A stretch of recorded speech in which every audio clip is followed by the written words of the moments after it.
Buenos días. Los invitamos a que puedan acomodarse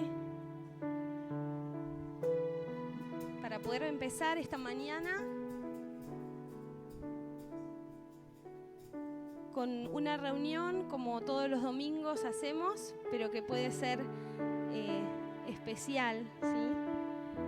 Porque Dios nos va transformando y cada domingo es la posibilidad de juntos como iglesia reunirnos y escuchar y adorar a Dios.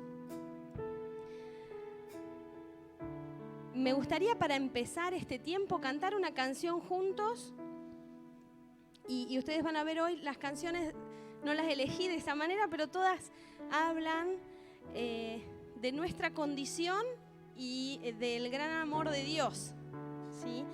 Que su amor es el que nos permite estar frente a Él, que su perdón y su obra en la cruz es la que nos ha transformado, lo que nos ha cambiado y que quisiera que juntos podamos honrar a Dios por esto y exaltarlo por esta obra tan grande que Él ha hecho. La semana pasada en la reunión fue un tiempo de agradecer y en algunos momentos aparecía esto, ¿no? De a pesar de nosotros, cuán grande es Dios, cuán fiel es Él y lo que Él hace por su misericordia en nuestras vidas. Así que esta canción dice, aún siendo así, pobre pecador, Dios me ama, ¿sí? Aún sin merecerlo, Dios nos ama y tiene grandes cosas para nosotros. Vamos a empezar cantando esta canción y que sea una reflexión y una posibilidad también de presentarnos delante de Dios.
Sin su perdón, no sé qué sería.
su amor es tan grande, incondicional.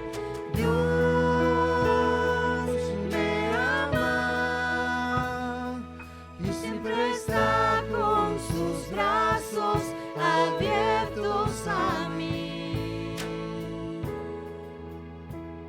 Oramos. Gracias, Dios, porque no importa si estamos de pie o si estamos caídos, tu amor no cambia, no se modifica, es incondicional. Gracias, Señor, por ese amor que llega hasta nosotros, que podamos tener un espíritu y que nuestros ojos sean abiertos para entender cuál es la magnitud de ese amor para con nosotros. Un amor tan grande que dio a su Hijo para morir en nuestro lugar. Un amor tan grande que se sacrificó a sí mismo. Gracias, Dios, que nuestros corazones puedan ser agradecidos en esta mañana, más allá de las circunstancias, porque podamos estar mirando ese amor y podamos estar mirándote a vos para honrarte y exaltarte hoy. En el nombre de Jesús, amén. Y hay un versículo que es bastante conocido, se encuentra en Habacuc 3, 17, y me gusta porque a veces nuestras circunstancias pueden variar, pueden pasarnos diferentes cosas, podemos estar mejor o peor, nuestras emociones pueden variar, pero Habacuc escribía: aunque no deniego las higueras, ni den uvas las viñas, ni aceitunas los olivos, aunque no haya en nuestros campos nada que cosechar, aunque no tengamos vacas ni ovejas, siempre te alabaré con alegría, porque tú eres mi Salvador. Dios mío, tú me das nuevas fuerzas, me das la rapidez de un venado y me pones en lugares altos. Que en esta mañana también podamos tener este corazón de, a pesar de lo que pueda estar pasando a nuestro alrededor, podamos decir: siempre te alabaré con alegría, porque tú eres mi Salvador. Y eso es lo que no cambia, ¿sí? Que Dios sea quien nos da nuevas fuerzas. Vamos a ponernos de pie y vamos a cantar estas dos canciones que dice: alabado sea tu nombre y seas exaltado, oh Dios.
Exaltamos también a nuestro Dios.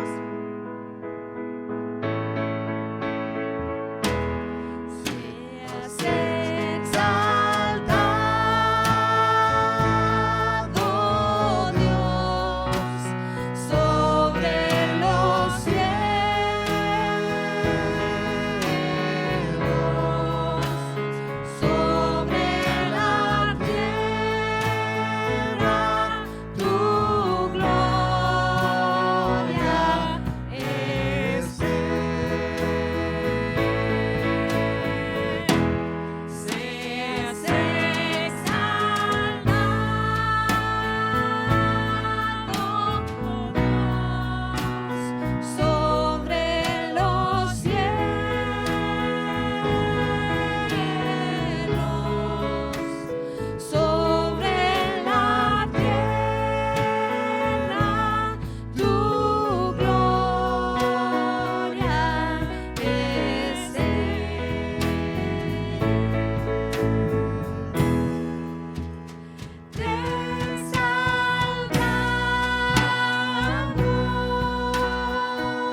el Señor es nuestra fortaleza.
Grandes promesas en esta canción, que Dios es nuestra fortaleza, nuestra esperanza.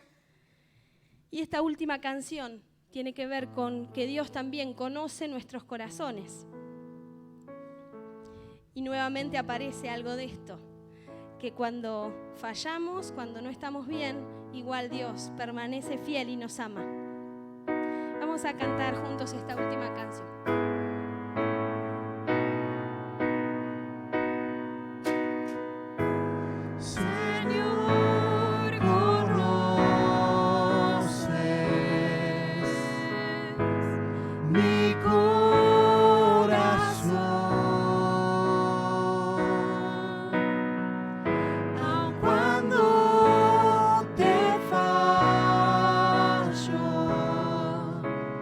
Sé que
Señor, te agradecemos por esta realidad que puede ser realidad en nuestras vidas.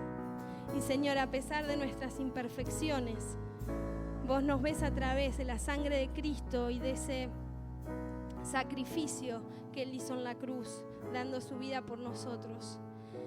Señor, que podamos tener plenitud en el conocimiento de esta verdad, que impacte nuestras vidas, que nos transforme.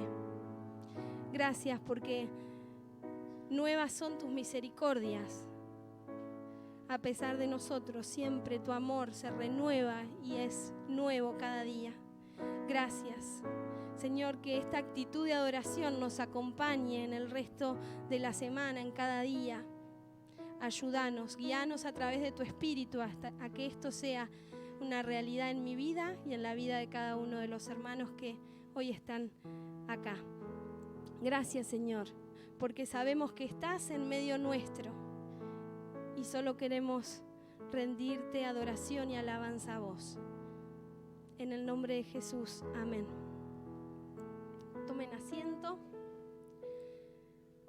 Le damos la bienvenida a aquellos que nos visitan. Queremos que se sientan cómodos entre nosotros. Y ahora vamos a pasar un tiempo recogiendo las ofrendas, ¿sí? Esto lo hacemos todos los domingos. Falta un poquitito. Si nos estás visitando, no te sientas en compromiso, es parte de nuestra adoración a Dios, también a través de nuestro dinero que entendemos que viene de Él. Dos personas, Mario, Ariel, si me quieren ayudar.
Damos gracias a Dios por las ofrendas y pedimos su dirección para que Él use este dinero de acuerdo a su voluntad. Ahora sí, pueden los músicos bajar y Juani va a estar dando unos anuncios y después vamos a disponernos a escuchar la palabra del Señor a través de Fernando.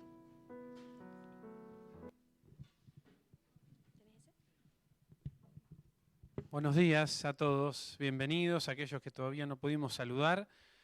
Simplemente ayer los chicos vemos que faltan jóvenes, están en el campamento en la casa de Mariano y de Evelyn. Hay un grupo interesante, quizá unos 60, entre grandes y chicos 60. Ayer a la noche estuve acompañándolos desde la tarde, muy lindo tiempo, pudimos compartir la palabra. En esta mañana siguen de campamento. En esta hora seguramente deben estar arrancando también su tiempo allá de reunión, pero muy lindo ver a tantos jóvenes, vinieron algunos de la Madrid, unos 6 chicos, lindo poder verlos como, aparte de disfrutar, poder abrir la palabra de Dios y ser desafiados también por el Señor ellos. Así que, pero me recordaron ayer. Luis me pidió por favor que no me olvide, y me acordé, de que hoy y mañana son los últimos 2 días que tenemos para anotarnos para el campamento. Así que se tienen que anotar con Dana, o de última, si ustedes quieren en esta noche ya decidirlo, me lo comunican a mí, porque Dana no está. Hay un grupo ya interesante, creo que superamos ya las 100 personas que estamos anotadas de Suárez. Así que, pero me pidieron por favor que no me olvide, hoy y mañana son los últimos días para anotarnos. Va a estar compartiendo la palabra de Dios John Terry, es un pastor de Mar del Plata, un pastor joven, muy dinámico, que el Señor está usando mucho en estos últimos años, así que va a ser un placer poder tenerlo y poder escuchar, así que es un lindo desafío a aquellos que quieran participar del campamento. Fer, te escuchamos. Ah, Susana, me iba a olvidar. Bueno, nos pasa. Tiene que ir al taller de la memoria. Bueno, buenos días a todos. Vamos a tratar de terminar en estos 2 domingos la historia de Jorge Müller, que empezamos el año pasado. Jorge Müller fue usado por Dios en una época de Inglaterra que había muchos niños huérfanos, poder formar un lugar donde recibirlos solo pidiéndole a Dios todo lo que necesitaba y a nadie más. Y su influencia fue tan grande que más de 10.000 niños pasaron por sus orfanatos y recibieron esta ayuda tan grande. Así que los chicos de 6 años para arriba que quieran escuchar la historia, lamento hoy que van a faltar muchos, pueden venir conmigo, vamos a la cocina.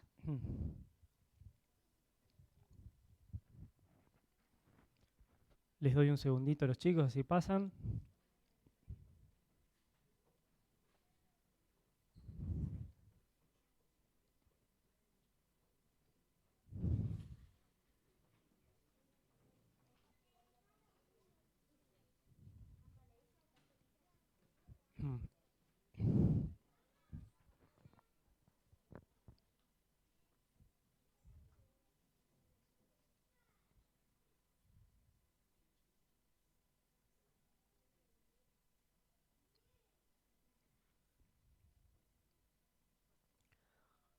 Muy bien, bienvenidos a todos en esta mañana. Y lo primero que quiero saber es si están despiertos, si tengo su atención, si en 2 minutos no van a estar desconectados. Bien. El texto que vamos a comenzar a ver está en Lucas, capítulo 4, versículo 1 al 13, que habla acerca de la tentación de Jesús. Pero lo que vamos a hacer es ponernos en contexto. Vamos a ir a arrancar un poquito atrás. Así que les voy a pedir a todos que busquen en sus Biblias San Lucas, capítulo 1. ¿Bien? El objetivo de esta mañana es avanzar con esta introducción y tocar la primera tentación de Jesús para dejar la segunda y la tercera para una próxima oportunidad. ¿Bien?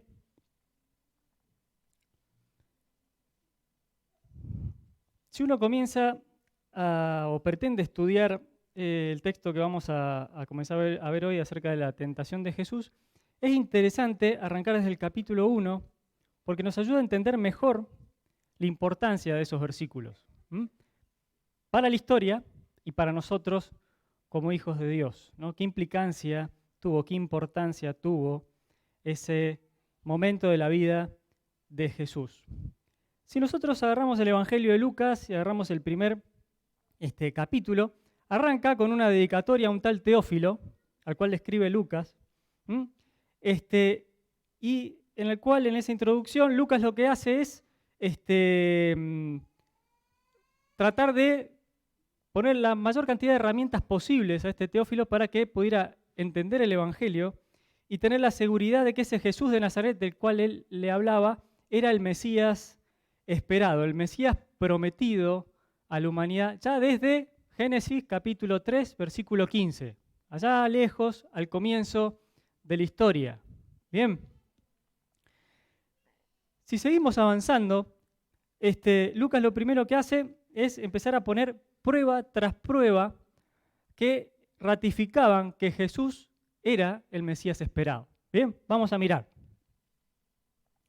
El capítulo 1, ahí, tenemos que se hacen anuncios de 2 nacimientos, el de Jesús y el de Juan el Bautista.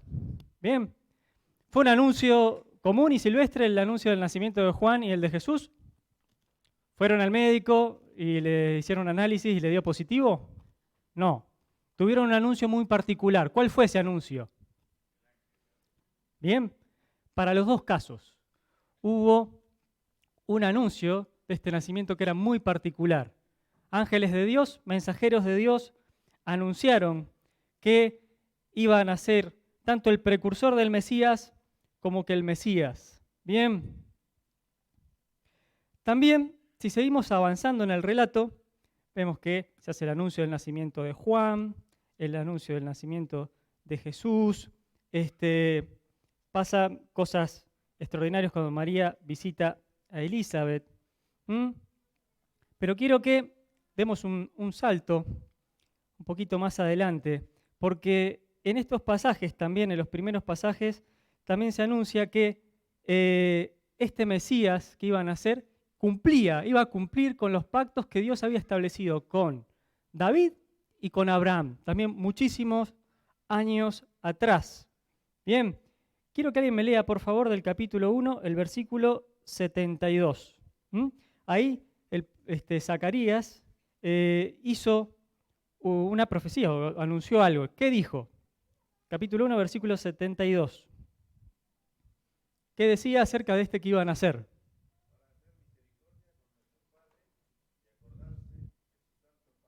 Y el 73 también.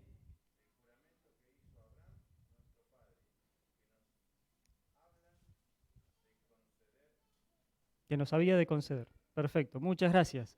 O sea que Zacarías reconocía en este nacimiento de Jesús que en él se iba a cumplir el pacto que Dios, o el anuncio que le había hecho Dios a Abraham hacía muchísimos años atrás. Bien, y si vamos un poquito más atrás, en el versículo 32 del mismo capítulo 1, ¿qué dice? Cuando se le anuncia a María del nacimiento de Jesús.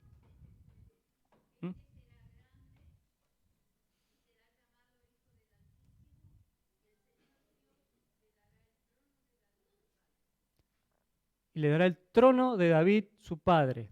Entonces, vemos que Jesús tuvo un anuncio especial de su nacimiento, ya preanunciando que se acercaba el tiempo del Mesías.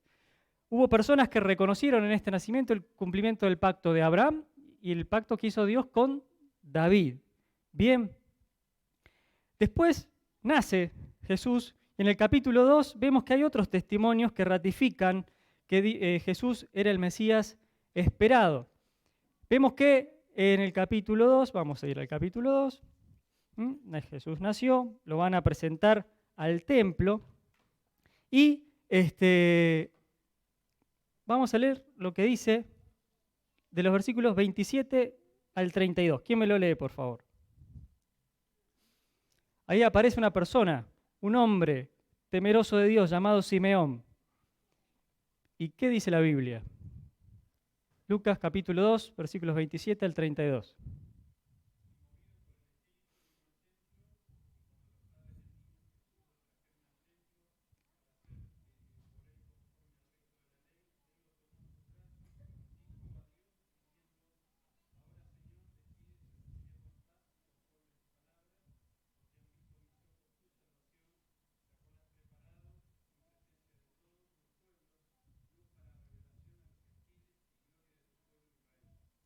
Muchas gracias. Simeón había recibido una promesa especial de Dios de que no iba a morir sin ver al Mesías prometido. Y él fue movido por el Espíritu Santo a ir ese día al templo, justo cuando José y María van a presentar a Jesús, como al bebé. Y él lo ve y el Señor lo ayuda a reconocer en él al Mesías y hace toda esta declaración que acabamos de leer. Por si eso no fuera poco, ahí nomás también había otra persona que se llamaba Ana, que también era una profetisa, y que cuando vio a Jesús comenzó a dar gracias a Dios y anunciaba a todos que Jesús era la redención de Jerusalén, iba a ser la redención de Jerusalén. Bien, así que vamos sumando, vemos que Lucas va aportando datos para que sirvan a Teófilo como base para creer que Jesús era el Mesías esperado. En el capítulo 3 tenemos el testimonio de Juan el Bautista como el precursor del Mesías. Y después Si avanzamos un poquito más en el bautismo de Jesús, en el versículo 21, dice, aconteció que cuando todo el pueblo se bautizaba, también Jesús fue bautizado, y orando el cielo se abrió, y descendió el Espíritu Santo sobre él en forma corporal, como paloma, y vino una voz del cielo que decía, tú eres mi Hijo amado, en ti tengo complacencia. Bien, el versículo, acá en este pasaje vemos que el testimonio del Espíritu Santo descendiendo sobre él en forma corporal de paloma, dando testimonio de la divinidad. Como él, Jesús, como Dios, hecho hombre. Bien. Y ahí nomás un poquito después el mismo Dios dice acerca de Jesús, y quiero que ustedes presten especial atención a este pasaje, porque después a este versículo lo vamos a volver a citar. Tú eres mi Hijo amado, en ti me he complacido. Dios le dice eso de Jesús. Por si todo esto no fuera poco, Lucas lo que hace es agregar, ¿qué sigue después del bautismo de Jesús? ¿Qué es el siguiente título? La genealogía de Jesús. Son aburridísimas las genealogías. Pero esta tiene una función especial. ¿Qué buscaba Lucas con poner esta genealogía acá? Bien, él lo que intentaba era que Teófilo pudiera entender lo siguiente. Inserta la genealogía de Jesús y ¿para qué? Para dar testimonio de que Jesús era hijo de David. Si uno va leyendo, ahí todos los nombres que aparecen, se lo nombra a Jesús que era descendiente de David, lo cual demuestra que él tenía el linaje, era un príncipe, era un descendiente de un rey. Si seguimos retrocediendo en los antepasados de Jesús, llegamos hasta Abraham. Bien, y así con esto se probaba que este era el Mesías que los judíos estaban esperando. Este Mesías tenía que ser, cumplir con la promesa que se le había hecho a David y a su vez a Abraham, que a través de él iban a ser benditas todas las naciones de la tierra. Bien. Y por último, vemos que a diferencia de Mateo, en Lucas, esa genealogía llega hasta Adán. ¿Para qué? Para demostrar que Jesús, la humanidad de Jesús, que Jesús fue hecho hombre, que Él era un hombre, Dios hecho hombre.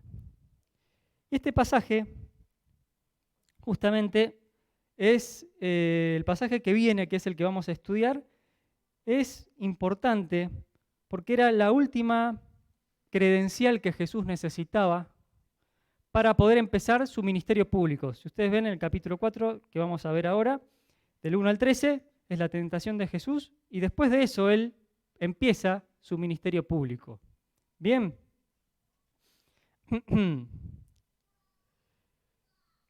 ¿Por qué era importante que Jesús atravesara por esta situación? Jesús tenía que atravesar esta situación para tener éxito donde Adán había fallado. Adán, cuando fue tentado, pecó. En cambio, Jesús debía atravesar la tentación y tener éxito para que Él se convierta en justicia. Gracias a la justicia de Jesús es que nosotros hoy podemos acceder a la salvación. Era uno de los puntos clave y necesarios que necesitaba atravesar Jesús para poder llevar la misión que Dios tenía pensada para Él con éxito. Era necesario que Él atravesara esa circunstancia. Este momento se iba a transformar en la piedra angular, la base, el fundamento del trabajo que Él iba a hacer y que iba a culminar con la crucifixión y la resurrección. Pero lo primero que tenía que hacer, aparte de cumplir con todos los requisitos que Lucas nos fue mostrando, era que Él debía salir victorioso en el momento de ser tentado. Bien. Así que vamos a leer el capítulo 4, los versículos 1 al 13, que son los que vamos a estudiar. Bien. Dice, Jesús, lleno del Espíritu Santo, volvió del Jordán y fue llevado por el Espíritu al desierto, por 40 días, y era tentado por el diablo. Y no comió nada en aquellos días, pasados los cuales tuvo hambre. Entonces el diablo le dijo: si eres hijo de Dios, di esta piedra que se convierta en pan. Jesús respondiendo le dijo: escrito está, solo de pan vivirá el hombre, no solo de pan vivirá el hombre, sino de toda palabra de Dios. Y le llevó el diablo a un alto monte y le mostró en un momento todos los reinos de la tierra. Y le dijo el diablo: a ti te daré toda esta potestad y la gloria de ellos, porque a mí me ha sido entregada y a quien quiero la doy. Si tú postrado me adorares, todos serán tuyos. Respondiendo Jesús le dijo: vete de mí, Satanás, porque escrito está, al Señor tu Dios adorarás y a Él solo servirás. Y le llevó a Jerusalén y le puso sobre el pináculo del templo y le dijo: si eres hijo de Dios, échate de aquí abajo, porque escrito está, a sus ángeles mandará cerca de ti que te guarden y en las manos te sostendrá para que no tropieces con tu pie en piedra. Respondiendo Jesús le dijo: dicho está, no tentarás al Señor tu Dios. Y cuando el diablo hubo acabado toda tentación, se apartó de él por un tiempo. Hasta acá. Lo que hizo, o este pasaje, lo vamos a dividir en tres partes, que son las tres tentaciones. Que a la primera, que es la que vamos a ver en esta mañana, es la tentación a dudar de la provisión amorosa de Dios, del Padre. La segunda sería la tentación de dudar del plan misericordioso del Padre. Y la tercera es la tentación de probar una protección perfecta del Padre. ¿Bien? ¿Están despiertos hasta acá? ¿Lo tengo todavía o ya no? Los perdí. ¿Estamos? ¿Me van siguiendo? Era necesario que Teófilo entendiera por qué Jesús era el Hijo de Dios. Y aporta toda una serie de pruebas. Y después desemboca en este pasaje en el cual se va a ver un momento crucial para nuestra fe, porque se iba a librar una batalla muy importante. Una batalla en la cual, si Jesús no salía victorioso, fracasaba el plan que Dios tenía pensado. ¿Bien? Era vital que Jesús atravesara con éxito esta circunstancia, que sabemos que lo hizo. Vamos a empezar a ver esta primera tentación. La primera tentación con la que Satanás ataca a Jesús es dudar de la provisión amorosa del Padre. El versículo primero dice: Jesús, lleno del Espíritu Santo, resalto esto, volvió del Jordán después de ser bautizado y fue llevado por el Espíritu, resalto otra vez, al desierto por 40 días y era tentado por el diablo. Dos veces en la frase que abre el versículo, Juan resalta que Jesús estaba lleno del Espíritu Santo y que era guiado por el Espíritu Santo y era conducido por el Espíritu Santo. Y entonces esto nos deja dos cosas para pensar. Primero, ratifica que Jesús tenía el Espíritu Santo, como habíamos visto en los pasajes anteriores cuando fue bautizado, que el Espíritu Santo bajó corporizado en forma de una paloma. Y después, también, que esta circunstancia que le tocó atravesar a Jesús no fue una trampa de Satanás o un intento de desbaratar sus planes, sino que fue algo que Dios había previsto, que Dios permitió que sucediera porque era necesario que Jesús atravesara por esta circunstancia. Era necesario que Jesús sea tentado y era necesario que Jesús triunfara para ser justo. Y gracias a esa justicia nosotros poder llegar a ser salvos. Gracias a la justicia de Dios, no a nuestra justicia, es que nosotros podemos llegar a ser salvos. Dios está dando ocasión para que Jesús cumpla su misión de acuerdo con la providencia divina de Dios. Marcos todavía lo resalta más y dice que el Espíritu impulsó a Jesús a ir al desierto. Esta era una circunstancia que Jesús, vuelvo a decir, era necesario que atravesara. Las cosas se tenían que hacer como Dios había previsto que se tenían que hacer, no por otro camino. ¿Está claro? Y Satanás sí, es el tentador. Al final de la primera frase dice que Jesús estaba siendo tentado por el diablo. Pero también nos queda claro, después de leer todo lo que les dije, que esto fue algo que Dios permitió que sucediera. Era necesario que Jesús atravesara estas circunstancias. Después empezamos a ver los detalles, esto de los 40 días en el desierto. Si uno se quiere poner a hacer comparaciones, coincide, si uno quiere decir, con los 40 años del pueblo de Israel también en el desierto. ¿Y cómo le fue en esos 40 años al pueblo de Israel en el desierto? ¿Cómo fue ese tiempo ahí? ¿Un tiempo de victoria, un tiempo de obediencia, un tiempo de éxito? No, todo lo contrario. Fue una circunstancia en la que el pueblo de Israel fue cayendo una y otra vez. Sin embargo, el Mesías en esos 40 días pudo salir victorioso. Otra cosa que podemos ver es un contraste muy grande. Jesús fue impulsado por el Espíritu a ir al desierto de Judea, que era la zona más árida, seca, horrible de Israel.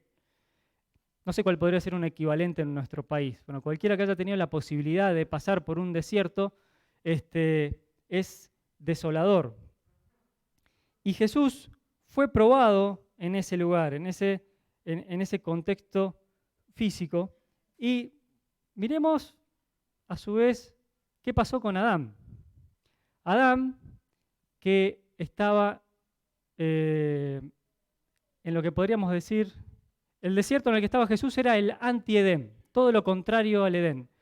Adán estaba en el Edén, en un lugar en el que tenía cubiertas todas sus necesidades, tenía el clima perfecto, tenía todos los alimentos, tenía todo lo que necesitaba, no estaba solo, estaba con su esposa, estaba en comunión con su esposa, su relación con Dios estaba bien, y en todo ese contexto ideal, ¿qué pasó con Adán?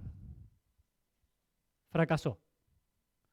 Y Jesús, estando en el desierto, después de 40 días, con privaciones, con hambre, con frío, con calor, con todo lo que se les ocurra, es tentado y él obtiene el éxito allí. Bien. Es interesante ver cómo Satanás aprovecha las circunstancias que se le presentan. Dice que después de 40 días, y cuando Jesús tuvo hambre, ataca. Si eres hijo de Dios, di estas piedras que se conviertan en pan. Lo que le dice a Jesús deja en claro que usa la misma táctica que usó hace muchísimo tiempo con Adán y Eva. Vamos a ver.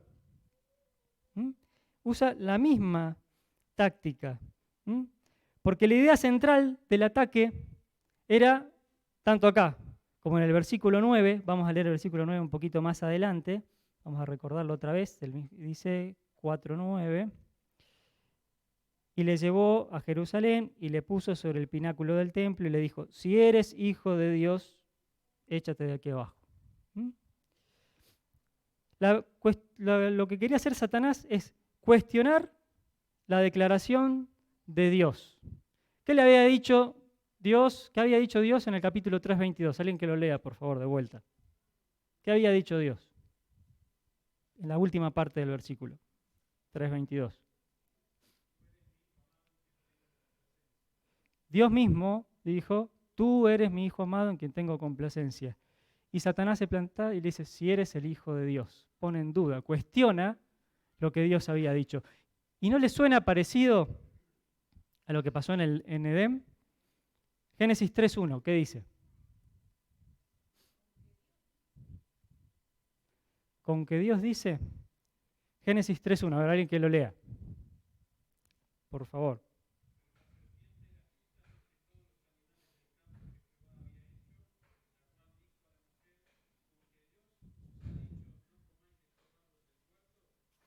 Otra vez Satanás en el principio de los tiempos y otra vez a Jesús cuestionando, torciendo, cuestionando lo que Dios había dicho.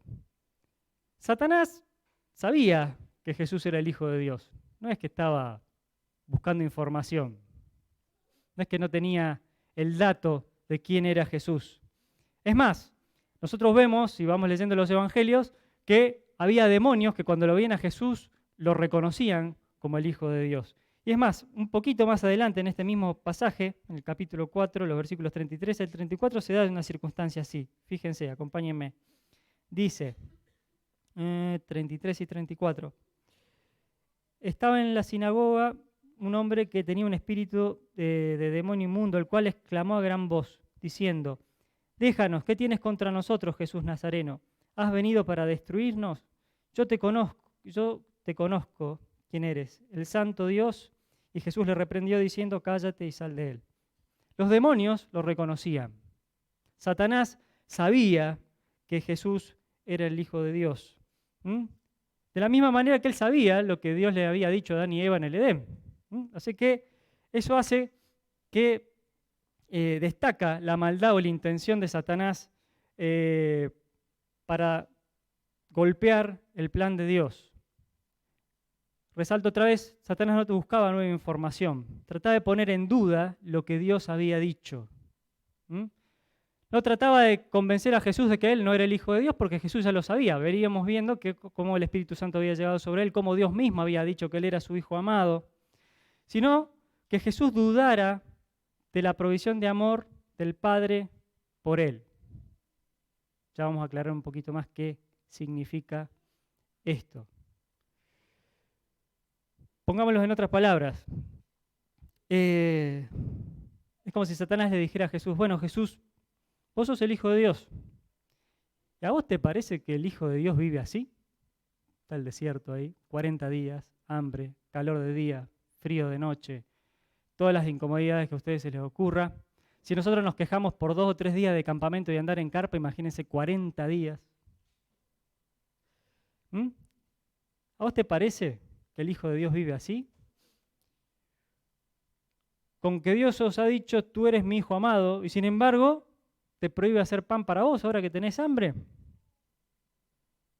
Así no trata un Dios de amor a su Hijo. Eso es exactamente lo que hizo con Eva. Se le presenta a Eva y le dice, ¿me decís que tu amoroso Dios no te deja comer de un árbol en particular? No, seguro que no te vas a morir. Dios sabe que si comes de este árbol, y tus ojos serán abiertos y serás como Él, y Él no quiere este tipo de competencia. Y Eva, en un mundo perfecto, sin ningún tipo de necesidad, en compañía, en comunión con Dios, fracasa. Satanás no cambió su estrategia desde el comienzo de la historia hasta el día de hoy y nos sigue probando a nosotros de la misma manera. Nos puede decir, ¿sos un hijo del rey? Entonces, ¿por qué no vivís como un príncipe? ¿Por qué no vivimos como príncipes? Los hijos del rey no manejan coches destartalados de más de 15 años de edad. ¿Por qué no manejar un buen coche con ABS, ESP, pantallita con todo integrado, ABS, todos los chiches que a ustedes se les ocurra? Un hijo del rey no se compra la ropa en lugares baratos para tratar de hacer una diferencia para poder ayudar a las misiones o a algún necesitado. O se le ocurre la locura de irse de misionero a la China, a la India, a Santiago del Estero, qué sé yo dónde, y exponer su vida en riesgo o la de su familia. Así no vive un hijo del rey. Se supone que tenemos que estar sanos y ricos para demostrar los beneficios del Evangelio. Dale, convertí esta piedra en pan.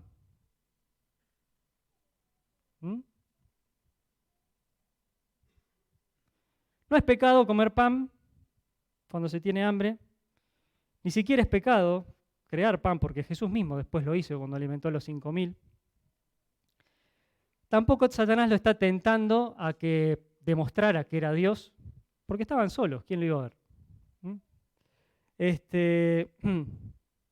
Sino que es una tentación para dudar de la provisión amorosa del Padre para él y para que Jesús ejerciera su autoridad divina que tenía fuera del plan de Dios. ¿Me entienden? Ahí está el peligro. Dios tenía un plan, un camino que Jesús tenía que seguir. Y Satanás le propone un atajo. ¿Para qué vas a sufrir? Vos tenés el poder, tenés hambre, convertí la piedra en pan.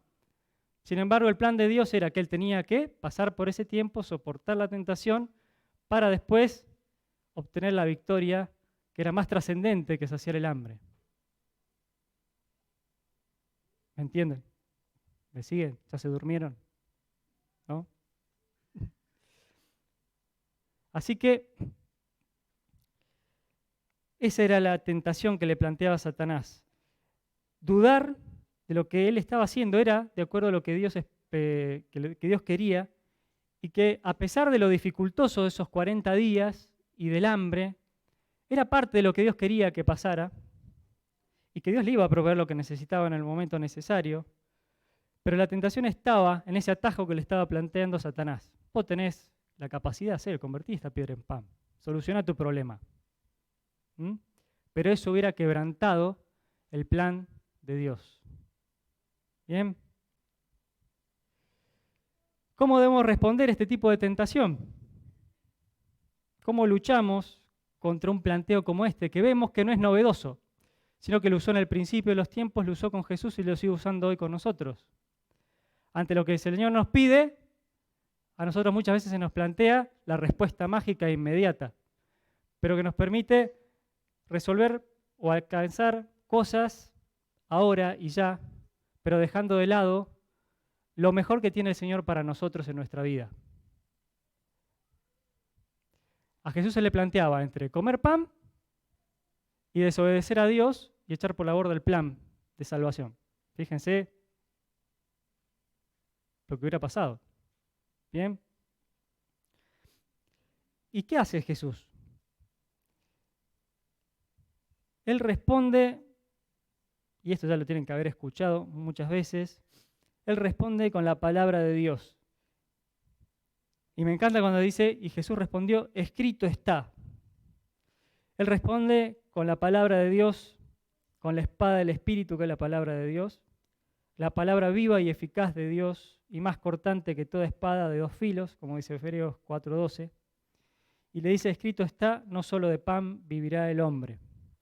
Jesús cita un pasaje que está en Deuteronomio capítulo 8, versículo 3, que justamente hablaba de las pruebas que Israel había pasado en el desierto. Y una de las pruebas que había pasado el pueblo de Israel en el desierto fue pasar la escasez de comida, que era lo que le estaba pasando a Jesús en ese momento.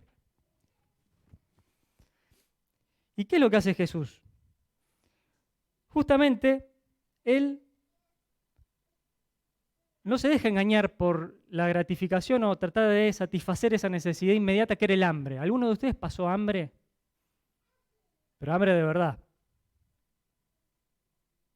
Es horrible y dicen que es una de esas cosas que si una persona atraviesa lo marcan para toda la vida.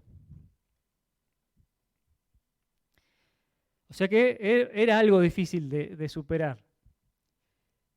Una vez escuché un testimonio de un sobreviviente del Holocausto que después, por esas cosas de la vida, pudo llegar a vivir en la Argentina y había pasado hambre. Y decía que, ya estamos hablando de una mujer como de 90 años, y decía que cuando estaba en su casa y sobraba algo de comida, ella no la podía tirar. Entonces tenía alguien que iba a la casa a ayudarla, a limpiar la casa, qué sé yo, y que era la encargada de tirar eso, porque ella no podía tirar ese alimento. Fíjense cómo el hambre marca a una persona. Jesús estaba en una situación así y tenía la posibilidad de resolver esa situación. Sin embargo, él vio que Dios planteaba una satisfacción superior. ¿La comida física sostiene la vida de una persona? Sí, lo sabemos, es indispensable comer para vivir, ¿bien? Pero Dios satisface el hambre del alma. Y después en Juan 4:34 puede ampliar esta respuesta de Jesús diciendo que Jesús en un momento responde, y mi comida es hacer la voluntad del que me envió. ¿Bien? Juan 4:34. Jesús responde que no solo de pan vivirá el hombre, sino de toda palabra que sale de Dios, y lo reforzamos con lo que dijo después en Juan 4:34, de que la comida de Jesús es, y debe ser la nuestra, hacer la voluntad del que me envió. La obediencia.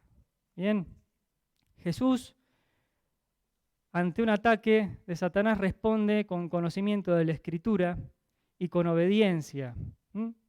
Todos nosotros, tarde o temprano, nos toca enfrentar circunstancias que no son agradables. Es parte de la vida. Ya hablamos acerca del sufrimiento del cristiano desde este mismo lugar. Y debido a que vivimos en un mundo caído y nosotros estamos en un proceso en el que vamos santificándonos día a día, tenemos momentos buenos, momentos regulares, momentos malos, y no estamos totalmente santificados y renovados. Cuando nos enfrentamos a estas circunstancias nos podemos ver tentados, como le pasó a Jesús, a dudar de que Dios cuide de nosotros. ¿Cuántas veces ante el fracaso o ante una respuesta que no era la que nosotros esperábamos de Dios, nos sentimos desilusionados y hasta tentados? Es decir, ¿y vale la pena? ¿Vale la pena seguir esta fe? ¿Tiene sentido? Mira lo que me pasó.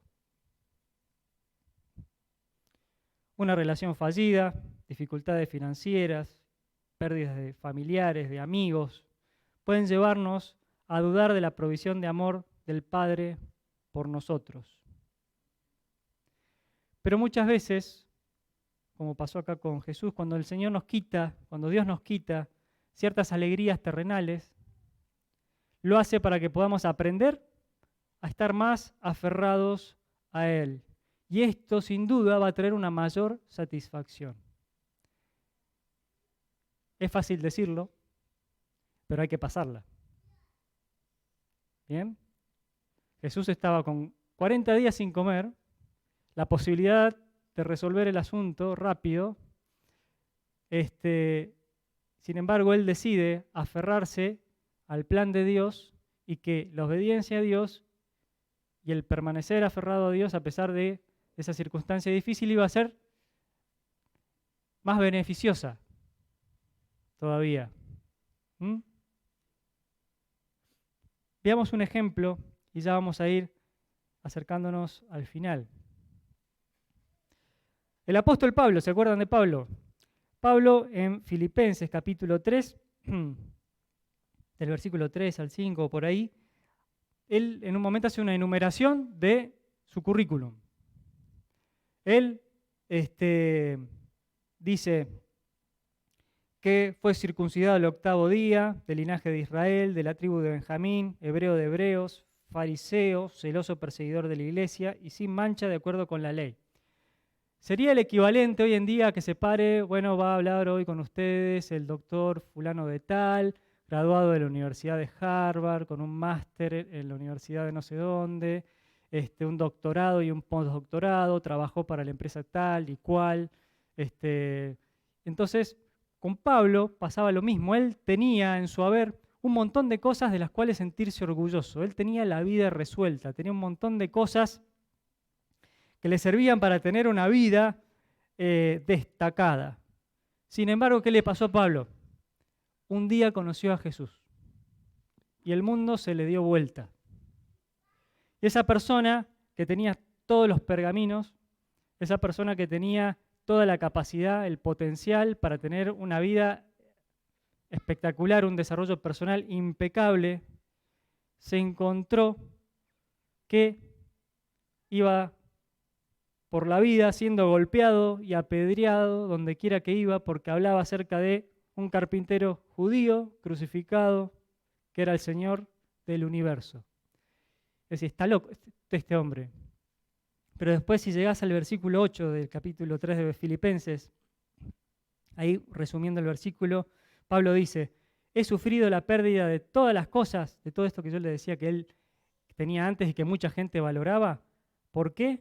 Para que yo pueda ganar a Cristo. Pablo pudo hacer o valorar lo mismo que hizo Jesús, ver más allá de la circunstancia temporal, ver más allá de la pérdida, en el caso de Pablo, de muchas cosas que desde lo humano son valorables, pero Pablo valoraba mucho más lo que iba a hacer en el nombre de Jesús. Es tonto que nos imaginemos que a nuestro Padre no le importamos. Dios se ocupa y se preocupa por nosotros. Entonces, si nos faltan a veces cosas que desde el humano nos parecen como indispensables, es porque muchas veces esto nos sirve para que nosotros nos aferremos a Dios y sin duda eso va a tener una satisfacción aún mayor. ¿Bien? Es difícil de entenderlo y sobre todo si te está tocando pasar una situación como esta, así de dificultad. Pero yo lo único que te puedo decir, y que me digo a mí mismo, es que ante cualquier circunstancia uno debe mantenerse aferrado a Dios, a su palabra, obedecer y seguir el plan de Dios trazado para nuestras vidas. Si nosotros nos dejamos engañar por los espejitos de colores que Satanás nos va a presentar para resolver fácilmente las situaciones, podemos tener un momento de satisfacción, ahora ya, pero nos vamos a perder de cosas que van a ser muchísimo mejores y van a durar eternamente. No perdamos la capacidad de ver a nuestro Padre, no dudemos de lo que Dios espera de nosotros, a pesar de las dificultades que a veces se nos puedan presentar, sino mantengámonos firmes y unidos a Él para poder salir victoriosos en la prueba. Amén. Oremos. Padre nuestro que estás en los cielos, primeramente te damos gracias porque vos sos un Dios de amor y un Dios que te ocupás de nosotros. Sos un Dios que permite que atravesemos situaciones desafiantes para que podamos experimentar tu provisión amorosa, tu sostén, tu consuelo, tu provisión, tu paciencia, que nosotros podamos foguearnos y crecer en esa dependencia que necesitamos de vos. También sabemos que en circunstancias como esas, humanamente somos débiles y somos tentados a buscar soluciones por otros medios. Y Satanás rápidamente nos va a poner alternativas para poder resolver esto. Y te ruego que nos des el discernimiento, como el que tuvo Jesús, para poder encontrar el camino indicado y no traicionarte. Te pedimos, Señor, que nos fortalezcas, que fortalezcas nuestra fe, nuestro conocimiento de tu palabra, para poder mantenernos firmes. Que también aprendamos a poner en orden en nuestra vida lo que valoramos, qué es lo que está primero, para que eso no nos maree, no nos desvíe de lo que es importante, que es seguirte a vos. Ayúdanos, Señor, en este camino, que es difícil, pero vos estás con nosotros y te pedimos que nos ayudes. Te alabamos y te bendecimos también porque Jesús triunfó en esa prueba y de esa manera fue justo y esa justicia hoy nos cubre a todos nosotros y te damos gracias por ello. Te alabamos y te bendecimos. En el nombre de Cristo Jesús. Amén. Que el Señor les bendiga.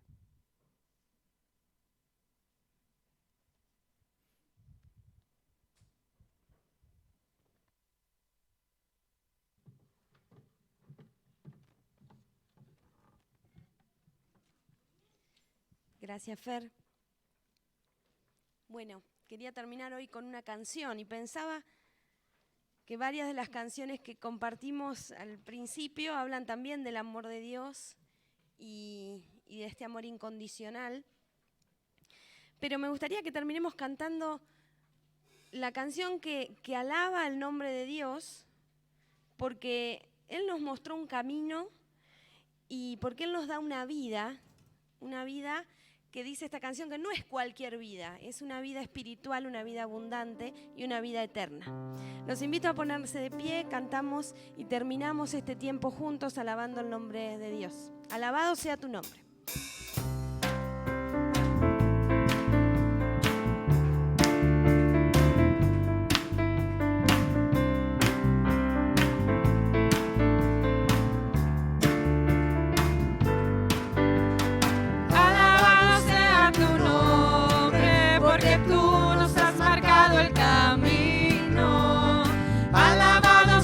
Tu nombre, por tu gracia hoy podemos cantar.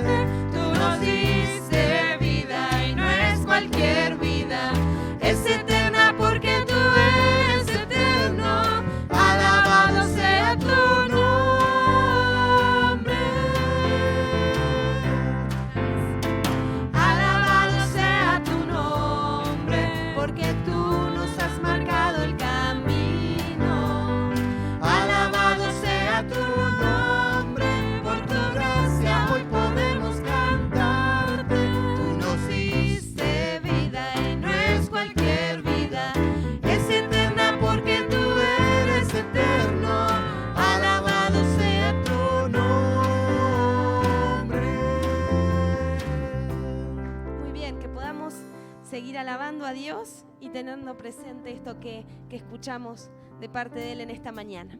Que tengan un buen domingo, nos encontramos el próximo a las 10 de la mañana.